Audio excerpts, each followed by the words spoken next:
KWN Today. Good morning, everyone. News Radio 1013, 1420 AM KWN, and the KWN apps available in your Android and your smartphones, all your Apple devices. Just search for the call letters of WKWN. You can download the app, KWN TV, around the Tri-State area, and also on the ITV Chattanooga. Watch it anywhere. On the ITV Chattanooga, on your Roku, Fire Stick, and so forth on the streaming devices. In the studio, this is our Newsmaker segment, and we invite different folks in, a weekly segment that we do every week to talk about Dade County government. And we've got Dade County Executive Ted Rumley in the studio with us here on the Newsmaker segment. Good morning, sir. Good morning, Evan. How are you? Oh, doing good. Thank you for coming in and give us an update on what's going on. And I guess one of the things that happened late last night, and we'll start with, is one of the county offices, which is the Superior Court Clerk. Those officers are closed today and tomorrow at least. She sent out a notice yesterday evening that a possible COVID exposure, and she took that to shut down the offices. That's the Superior Court Clerk. Yeah, that's the only office over there. Yeah, that's true. We went in this morning.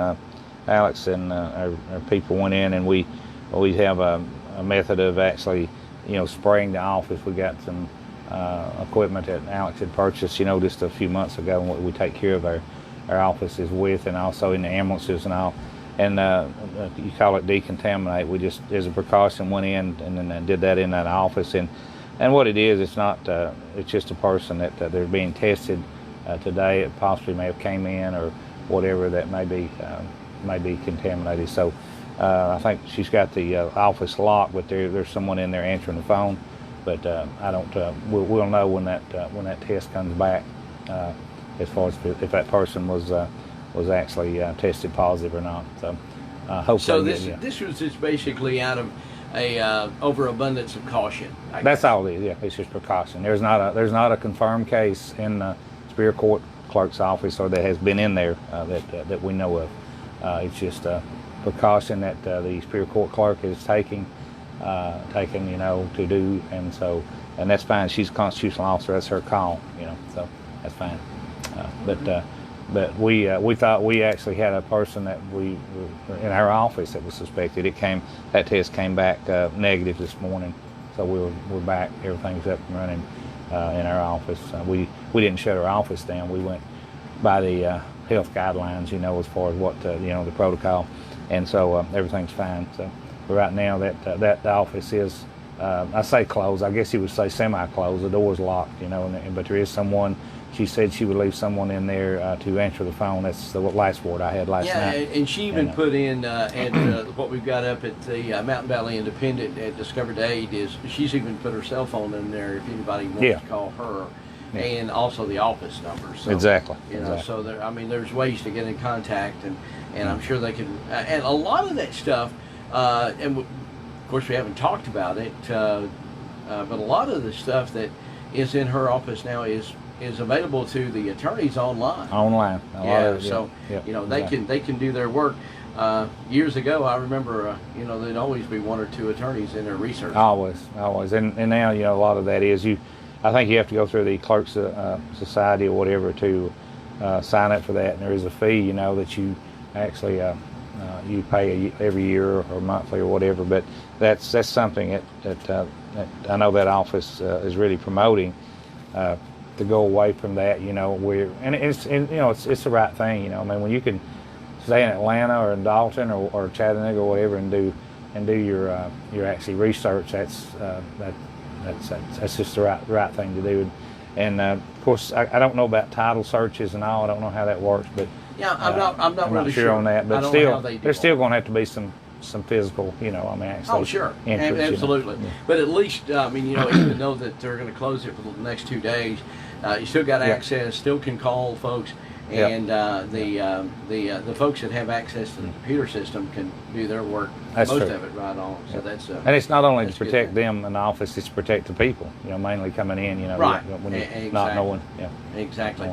Unemployment rates continue to fall. I want to share with you on that Dade County once again lowest unemployment numbers of any of the counties in North Georgia. Right. So I think we're tied with one of the counties, aren't we? I sent that to you. 4.6 in Dade, 5.6 in Walker. Okay. 5.1 Catoosa, and 7.5% percent in Whitfield. Now, and Chattooga is still at 10%. I think. I know it's bad.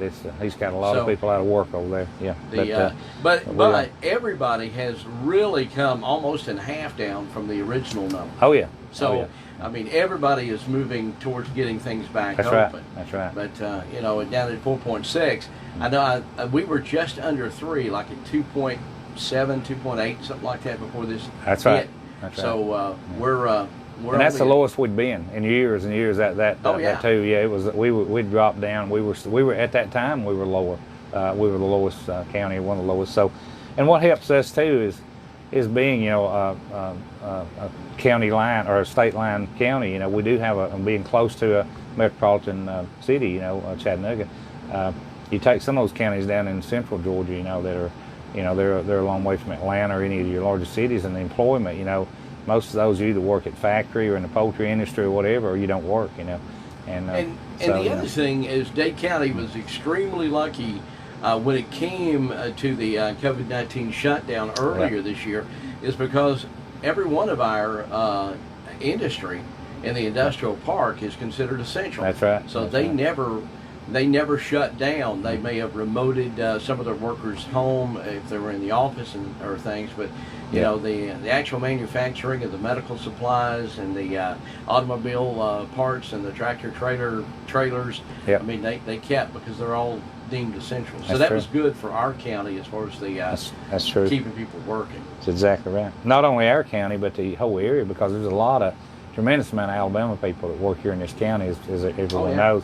And we have some Tennessee people that come that actually commute here, that from Tennessee, but mainly our Georgia and Alabama people. So that really did. It helped out.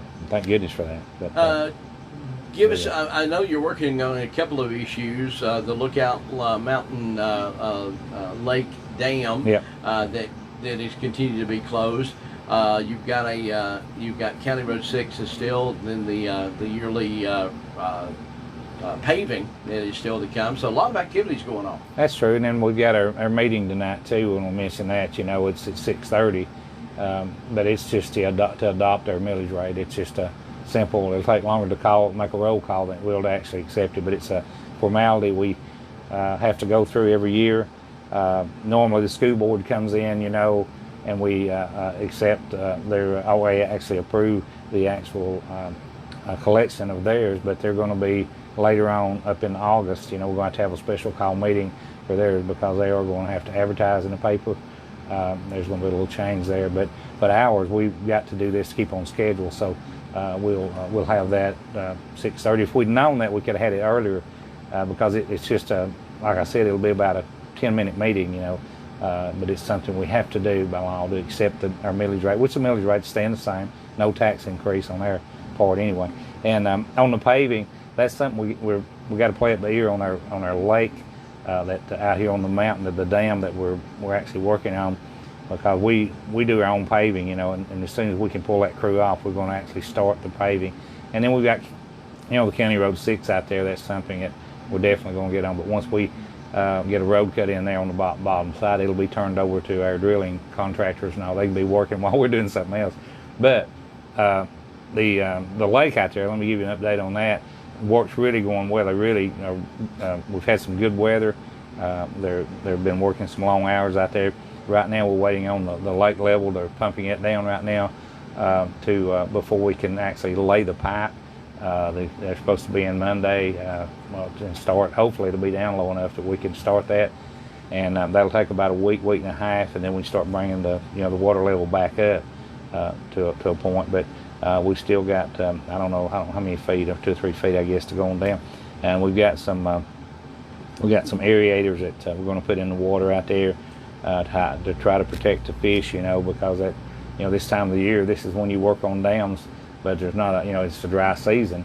But then you gotta think about lowering any body of water like that.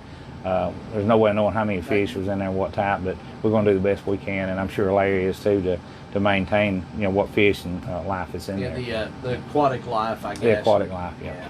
be able to do that. And the aerators actually just pump oxygen. That's what it is. That's what kills it. It's like a big fish tank. That's what it is, like a massive. You got a little thing there to continually put oxygen in your fish tank. Well, it's a big thing. It blows the water. It blows water up in the air. Actually, it's a big aerator. It's kind of like a overgrown, like a fish tank, but it's a smaller. It's a smaller. In the fish tanks, it's small, but it's the same principle. Yeah. But hopefully we won't have that. We'll be able to start bringing it back up. Within a week or so, or not over 2 weeks, then get in there and get those sections of pipe in there. There's more to it than just dropping them in there. We got to pour anchors, 100-pound anchors, about every 5-8 feet or so out there, and they've got these end ballasts that go on there, and so there's quite a bit of work to do, and before we get out of there and get bring the water back up to that point anyway. But anyway, that's what's going on out there. I was trying to think of anything else that we got. The biggest thing is those are the three things. County Road 6, our paving. Of course, hopefully we'll have some good weather on up into the fall. But fall will be on us before you know it. Here we are in August. Right. Just a few days.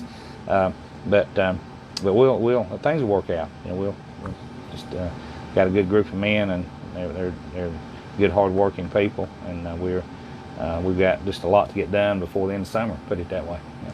Well, that seems like the weather has been cooperating, at least without those. I mean, we do have those afternoon, evening thunder showers, but we hadn't had, as my grandma would say, we hadn't had any good soaking rain for 2 or 3 days. No, I guess that could be good and bad. Even in the construction business, it's probably good though. The Georgia Department of Health redone their website this past Monday with a county by county look, and kind of redefine some of the ways that they're doing the confirmed cases in Dade County. 23 in the last 2 weeks. I think we're up by 2 from yesterday, which brings confirmed cases total out of the 16,162 population of just 102 total confirmed cases. They're still showing only 1 death through the Georgia Department of Health, and only 6 hospitalizations since the beginning. Since the beginning. So Dade County, of course, Walker and Catoosa with a different population. They've got a lot more population. They've had considerable more hospitalizations and deaths, but Dade County continues to fare well. That's right. That's exactly right. It's it's really good, and for whatever reason, I mean, I feel that these people they're taking it serious, and they're trying to do the the best they can as far as social distancing and wearing their masks. But I think a lot of it goes back to our churches and people that are really listening, and they're doing what they're supposed to do. When they're having these gatherings, Right. They're still having them, but they're using common sense. That's all you got to do. And I think that's one reason our numbers are really low, comparative to our per capita or our population. The mask mandate, we're not under a mandate per se in public, but I mean, we discussed it here in the last week on this program. A number of private businesses have made a mandate for them for people to come inside their store. That's right. And they can do that. They have a right to do that. There, the bad part about it, there has been a few folks that has taken it out on the clerks. Oh yeah. They have a right. It is a private business. I know McDonald's is the next one that's going to start that this weekend on August the 1st. Yeah. But your food stores, your Ingles and your Food City and your CVS's and your Dollar Tree and your Dollar General stores and others have a mask mandate for you to go inside, but it's a private business. Right. And really, that's what they have always had the right.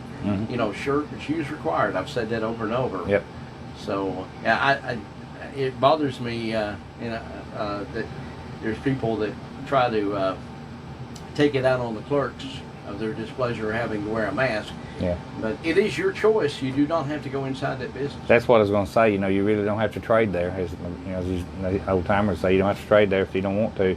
But you need to go with their guidelines, because when you cross and go on that property, it's private property. Of course, there are reasons that they can't do. I mean, they can't color, discriminate race, with creed, race, color, creed, religion, but all when of it's that. a health reason, they can do. They can. They I can. mean, obviously, shirt and shoes right. and a mask. And their employees are wearing masks, and for the safety of those and the other people that are shopping in there, it's not going to hurt. So just don't take it out on the clerks, because they didn't make that decision. True. They really did. I always think that's not, and it has happened for sure. That's Anything true. else, Commissioner, before we wrap No, things right up? now that's quite a bit. We talked about a lot, and we'll give you an update. We got a 3 o'clock update today. We do our Thursday updates, and if there's anything else comes up, we'll cover what we talked about this morning, and there may be some other things, right now. All right. Well, sounds good. Tell us how they can get in touch with you. It's 423-667-8999. That's my cell number. Or 657-4625. That's our office number. If you have any questions, just give me a call, or any of our commissioners, and we'll be glad to meet with you, or whatever it takes to answer your questions. And as I always say this, we're public servants, and all of our commissioners, we know what that means, and we take our job seriously. So just call us if you need us. Okay? All right. Thank you very much. I appreciate you coming in every Thursday here on the Newsmaker segment on News Radio 1013 and 1420 AM KWN and KWN TV.